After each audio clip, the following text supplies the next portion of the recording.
Hello बच्चों, स्वागत है आप सबका हमारे इस नए लेक्चर में क्वाड्रेटिक इक्वेशंस के। और बच्चों, आपको याद ही होगा कि हम एक स्टैंडर्ड बुक को सॉल्व कर रहे हैं जिसका कि नाम आपको नीचे टाइटल पे दिखाई दे रहा होगा। और इस बुक में बच्चों हमने अभी तक पूरा लोगैरिथम जितने इंपॉर्टेंट क्वेश्चंस थे वो सारे सॉल्व किए। क्वाड्रेटिक इक्वेशंस के भी बहुत सारे लेक्चर्स हो चुके हैं। एक्सरसाइज 1, 2, 3 हमने कर ली है, एक्सरसाइज 4 हम कर रहे हैं और आज हम एक्सरसाइज 4 कंप्लीट करके एक्सरसाइज 5 की शुरुआत भी करेंगे।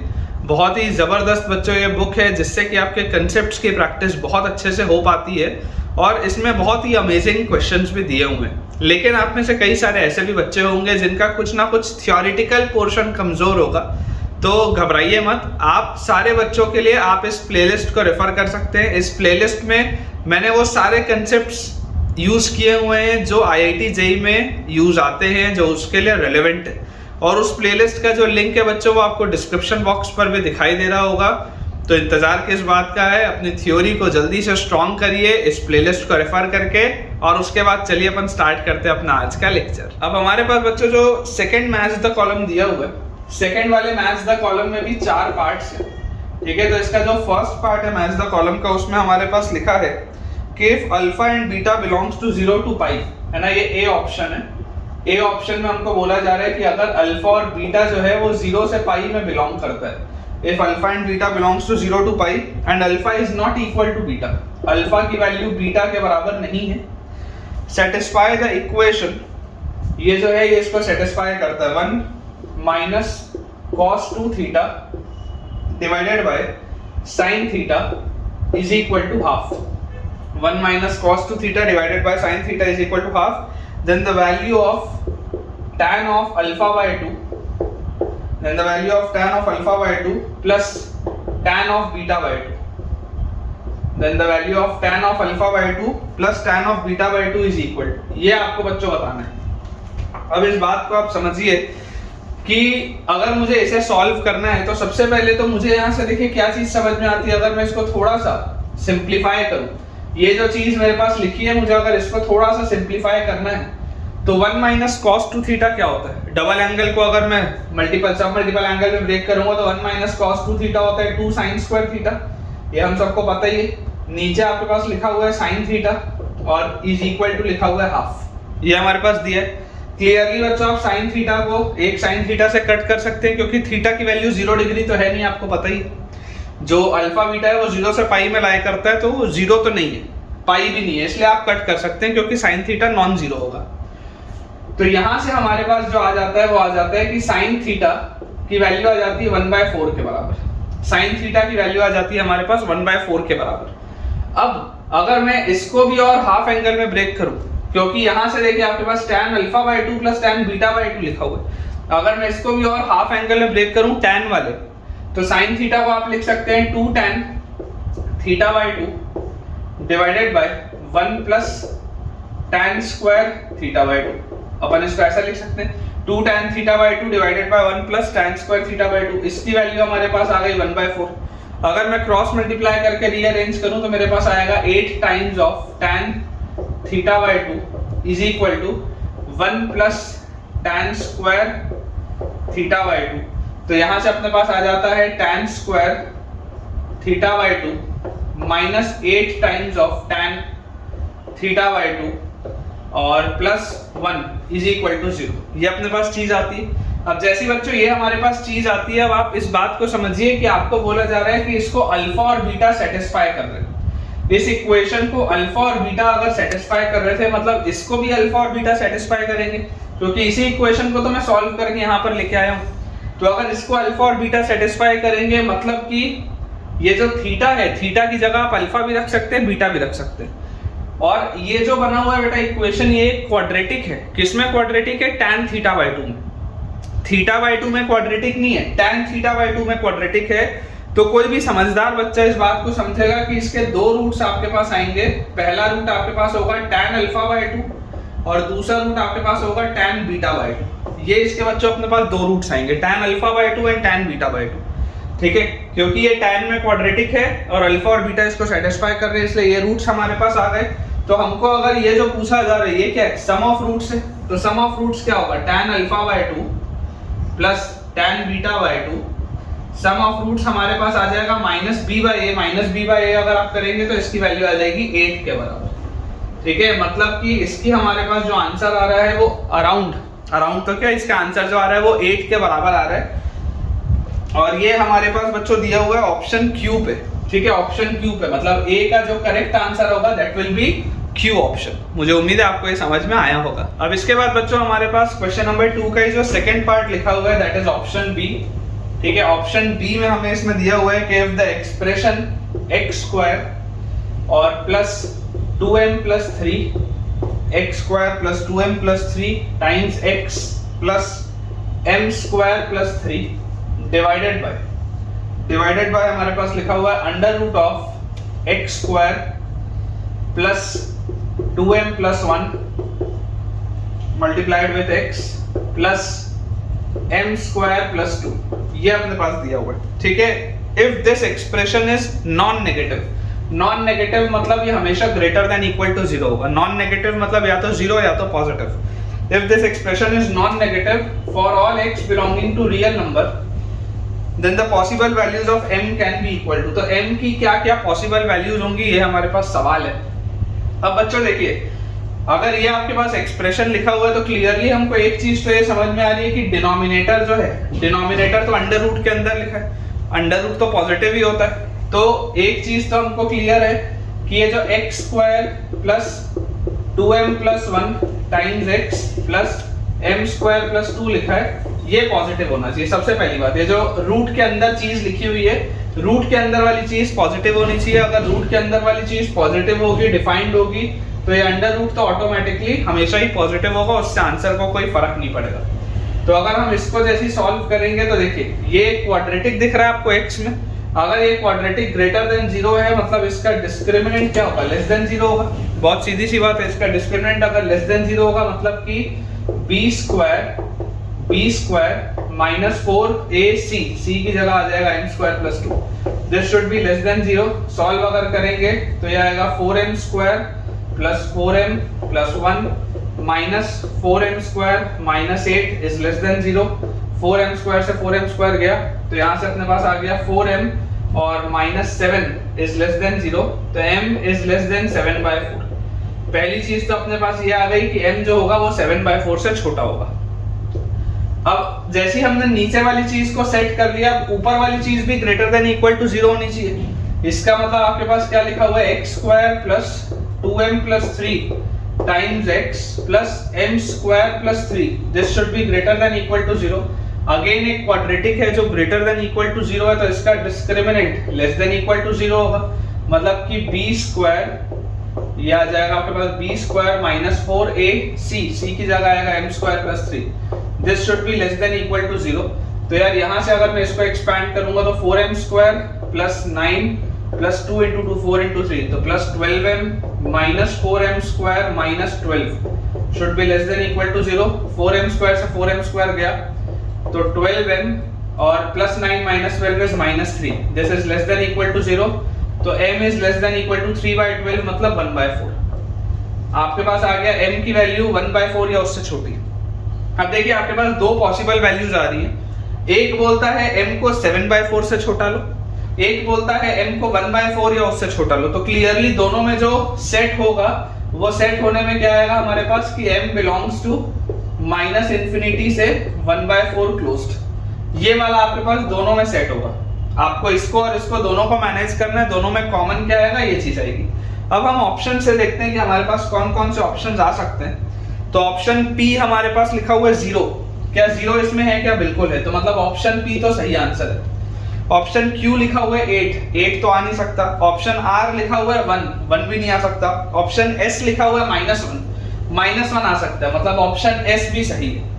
और ऑप्शन T लिखा हुआ है 2, क्या 2 आ सकता है क्या, 2 तो नहीं आ सकता। तो मतलब इसका बच्चों सही आंसर आ जाएगा P option and S option. इसके बाद बच्चों जो थर्ड अपने पास सवाल दिया हुआ है उसमें लिखा है कि if the parabola y is equal to 5x square plus x minus 3 lies above the parabola, है ना, this lies above y is equal to 2x square plus 6x minus 1। आपको बच्चों ये चीज बोली जा रही है कि if this parabola lies above this parabola then the integral values of x can be equal to, कौन कौन सी इंटीग्रल वैल्यूज x की पॉसिबल होंगी ये हमें बोला जा रहा है। अब देखिए बच्चों, आप अगर ध्यान से देखेंगे कि अगर ये वाला पैराबोला हमेशा इसके ऊपर है, अगर ये वाला पैराबोला हमेशा इसके ऊपर है मतलब वो वाला पैराबोला हमेशा इससे बड़ा होगा। तो अगर हमेशा इससे बड़ा होगा तो इसका मतलब क्या है कि 5x² plus x minus 3 should be greater then 2x² plus 6x minus 1। ये चीज हमेशा इससे बड़ी होनी चाहिए। अगर ये चीज हमेशा इससे बड़ी होनी चाहिए तो यहाँ से आपके पास आ गया 3x², फिर x माइनस 6x मतलब माइनस 5x और minus 2, this should be greater then 0। तो यहाँ से अपने पास आ गया 3x² minus 6x plus x, तो आ गया minus 5x minus 2 is greater than 0।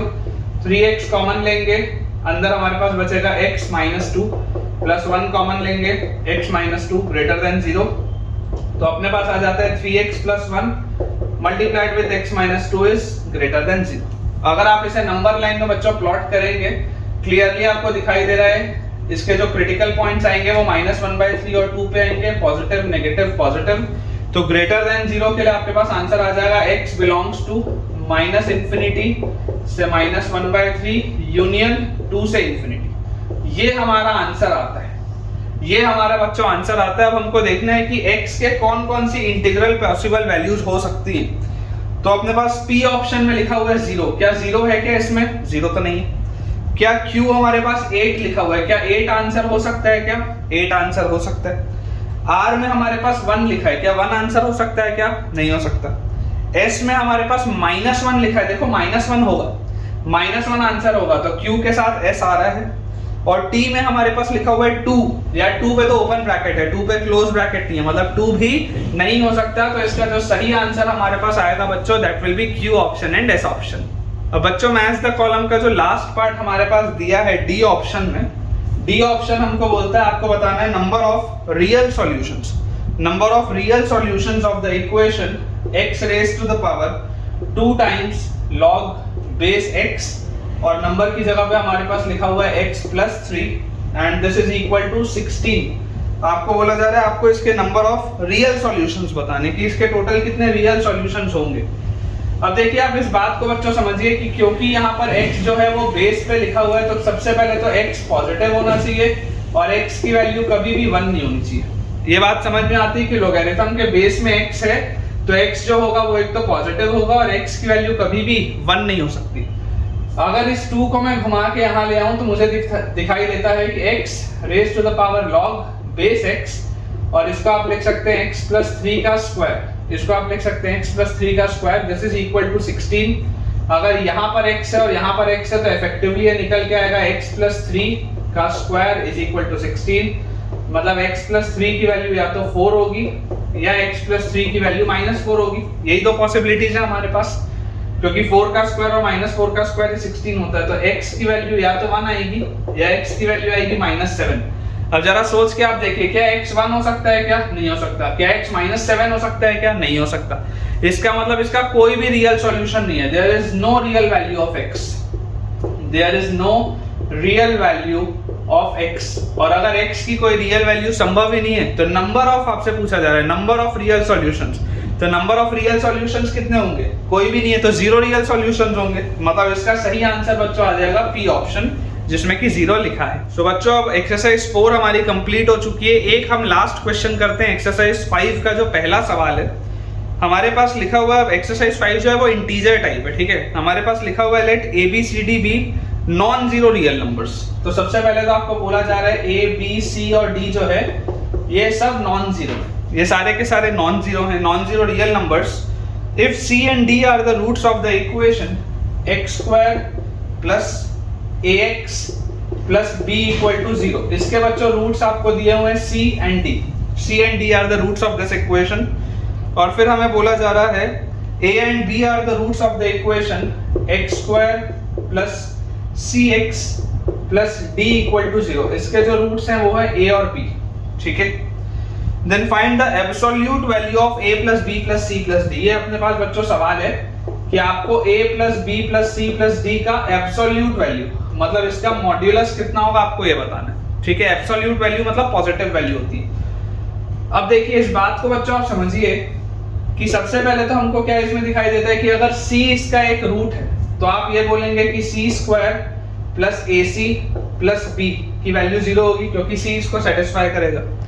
At the same time d इसको सेटिस्फाई करेगा, तो d square plus AD plus B ये भी 0 होगा।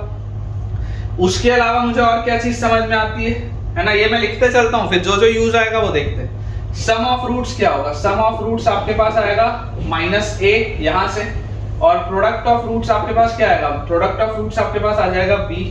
ये अपने पास आ गया पहले इक्वेशन से। तो ये वाले इक्वेशन से तो हम जो जो निकाल सकते थे अपन ने सब लिख लिया। अब ये वाले अगर हम इक्वेशन को देखें, a भी इसको सेटिस्फाई करेगा, तो a square plus AC plus D will be equal to 0।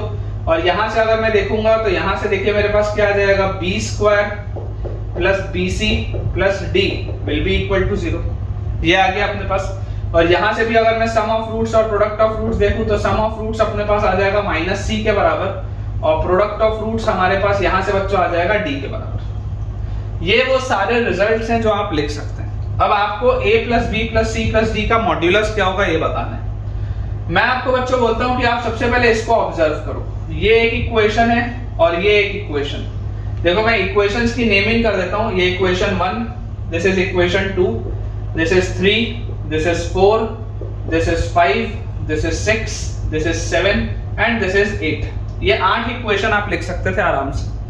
अगर मैं इक्वेशन 4 और इक्वेशन 8 की बात करूं, इक्वेशन 4 और इक्वेशन 8 की, तो 4 और 8 में हमें क्या चीज समझ में आती है? 4 और 8 में बच्चों हमको ये बात समझ में आती है कि अगर आप इन दोनों को मल्टीप्लाई करेंगे, यहाँ AB लिखा है, यहाँ CD लिखा है, तो ABCD की वैल्यू हमारे पास किसके बराबर आ जाएगी? BD के बराबर आ जाएगी। जैसे आप 4 और 8 को मल्टीप्लाई करेंगे, यहाँ पर AB है, यहाँ पर CD है, तो AB इंटू CD की वैल्यू हमारे पास BD के बराबर आ जाएगी। क्लियरली अगर आपको पता है कि B और D जो है वो नॉन जीरो है, अगर बच्चों आपको इस बात की जानकारी है कि B और D जो है वो नॉन जीरो है, तो ये तो कभी भी 0 के बराबर हो नहीं सकते, तो आप इसको कट कर सकते हैं। तो यहाँ से आपके पास AC की वैल्यू किसके बराबर आ गई? AC की वैल्यू यहाँ से आपके पास 1 के बराबर आ जाएगी। इसमें भी कोई डाउट नहीं होना चाहिए, ठीक है, कि हमारे पास AC की वैल्यू आ गई 1 के बराबर। अब इसके बाद हम और इसमें क्या चीज देख सकते हैं? तो आप एक बार इस इक्वेशन को देखिए कि यहाँ पर देखिए आपके पास ये क्या लिखा हुआ है? C प्लस D की वैल्यू -a के बराबर है, और a प्लस b की वैल्यू -c के बराबर है। मतलब equation 3 and equation 7, equation 3 and equation 7, अगर मैं इसको ध्यान से देखूं, अगर मैं इनको ऐड कर दूं 3 और 7 को, तो a plus b plus c plus d, a plus b plus c plus d, इसकी वैल्यू आपके पास किसके बराबर आ रही है? -a और -c के बराबर। तो यहां से आप बोल सकते हैं twice of a plus c will be equal to minus times of b plus d। ये हम यहां से बोल सकते हैं, देख लो आप ध्यान से, a plus C twice of a plus C will be equal to minus times of b plus d। इसमें भी कोई दिक्कत नहीं होनी चाहिए। एंड लास्टली बच्चों अगर मैं आपको बोलूं कि अगर आप इस इक्वेशन 1 को देखो, थोड़ा मेहनत वाला सवाल है, लेकिन ऐसे सवाल आ जाते हैं कई बार। अगर मैं इक्वेशन 1 और 5 को लूं, या फॉर दैट मैटर आप 2 और 6 को भी ले सकते थे, कोई दिक्कत नहीं।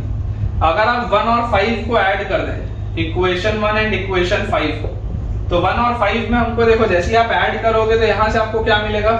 c square plus AC, c square plus AC plus B plus 5 में लिखा हुआ है a square plus AC plus D will be equal to 0। तो हमारे पास आ गया a square plus c square plus 2AC plus B plus D is equal to 0। यह आएगा a square plus c square plus 2AC plus B plus D will be equal to 0। मतलब ये हमारे पास लिखा है a प्लस c का whole square plus b plus d will be equal to 0। और ये जो b प्लस d है बच्चों, ये b प्लस d क्या है? b plus d is minus times of twice of a plus c। तो a प्लस c का स्क्वायर और b प्लस d है minus times of twice of a plus c will be equal to 0। Clearly आप यहाँ से बोल सकते हैं कि अगर अपन a प्लस c को कॉमन निकाल लें तो अंदर अपने पास बचेगा a plus c minus 2 will be equal to 0। ये अपने पास चीज आ जाएगी। अगर हम a प्लस सी को बाहर निकालें तो a प्लस सी माइनस 2 अंदर बचेगा। तो हमारे पास इफेक्टिवली क्या आता है? यहाँ पर अगर मैं इसको सॉल्व कर लूं तो a प्लस सी की वैल्यू या तो 0 होगी या a प्लस सी की वैल्यू 2 के बराबर होगी। ये हमारे पास आता है। थोड़ा सा ध्यान से आप समझिएगा, अगर a प्लस सी की वैल्यू 0 हुई, देखिएगा ध्यान से, अगर a प्लस सी की वैल्यू बच्चों 0 हुई तो a प्लस सी 0 होते ही आपके पास यहां से आप क्या बोल सकते हैं, a प्लस सी अगर 0 होगा तो b प्लस डी भी 0 हो जाएगा। अगर यहां पर बच्चों आप देखो a प्लस सी की वैल्यू 0 हुई तो b प्लस डी भी ऑटोमेटिकली क्या हो जाएगा, 0 हो जाएगा। और अगर b प्लस डी 0 हुआ तो b की वैल्यू माइनस डी के बराबर आ जाएगी। इसको ऐसा करता हूं, मैं यहां पर लिखता हूं, थोड़ा सा स्पेस क्रिएट करते हैं। यहां पर मैं इसको लिखता हूं कि अगर मेरे पास a प्लस सी की वैल्यू 0 हुई तो this implies b plus D भी 0 हो जाएगा। अगर a प्लस सी 0 हुआ तो b प्लस डी भी 0 हो जाएगा, मतलब कि b की वैल्यू माइनस डी के बराबर आ जाएगी। और अगर b की वैल्यू बच्चों माइनस डी के बराबर मेरे पास आती है तो यहां से बच्चों अपने पास देखो आ जाएगा, जैसे आप इसको देखेंगे तो ये आपके पास आ जाएगा a plus C will be equal to b। ठीक है, यहां से अपने पास आ जाएगा a plus C will be equal to minus b, a plus C will be equal to minus B. और a प्लस सी आपने देखो 0 बोला है, अगर आपने a प्लस सी को 0 बोला है तो b भी 0 आ जाएगा। और ये आपको पता है कि b जो है वो नॉन जीरो है, ये बात आप जानते हैं कि b जो है वो नॉन जीरो है। ठीक है, इसलिए a प्लस सी की वैल्यू कभी भी 0 नहीं हो सकती। बहुत इंपॉर्टेंट है इसको रिजेक्ट करना आना कि आखिर ये रिजेक्ट क्यों हुआ। तो a प्लस सी बच्चों 0 कभी नहीं हो सकता, मतलब a प्लस सी की वैल्यू 2 होगी। और अगर a प्लस सी की वैल्यू 2 होगी तो यहां से आपके पास देख लीजिए, अगर a प्लस सी की वैल्यू 2 आएगी मतलब b प्लस डी की वैल्यू माइनस 4 आएगी, है ना। a प्लस सी की वैल्यू अगर 2 आएगी तो a प्लस सी की वैल्यू 2 होते ही हमारे पास b प्लस डी की वैल्यू कितनी आ जाएगी, ये 2 अगर आएगा तो b प्लस डी की वैल्यू आएगी माइनस 4। तो यहां से आपके पास देखिए a plus b plus c plus d, a plus b plus c plus d कितना आ जाएगा, माइनस 2 आ जाएगा। a plus b plus c plus d इसकी वैल्यू आ जाएगी माइनस 2। तो इसका अगर आपको मॉड्यूलस निकालना है, इसका अगर आपको एब्सोल्यूट वैल्यू निकालना है तो इसका एब्सोल्यूट वैल्यू आ जाएगा 2। ठीक है, मॉड्यूलस निकालना है तो इसका एब्सोल्यूट वैल्यू आ जाएगा 2, मतलब इस बच्चों इस सवाल का आंसर आएगा 2। बहुत ही अमेजिंग ये क्वेश्चन है, थोड़ा सा डिफिकल्ट क्वेश्चन है लेकिन मुझे उम्मीद है कि आपको समझ में आया होगा। तो विद दिस बच्चों हम अपने आज के लेक्चर के एंड पे पहुंच चुके हैं और मुझे पूरी गारंटी है कि आपके कंसेप्ट अच्छे से क्लियर हुए होंगे। तो अगर आपको आज का लेक्चर अच्छा लगा हो तो जल्दी से इस वीडियो को लाइक करें, चैनल को सब्सक्राइब करें और अपने सारे फ्रेंड सर्कल में इस वीडियो को और इस चैनल को सारे जेईई एस्पिरेंट्स के साथ आप शेयर करें ताकि उन सबकी पढ़ाई बहुत बढ़िया तरीके से हो पाए। Thank you.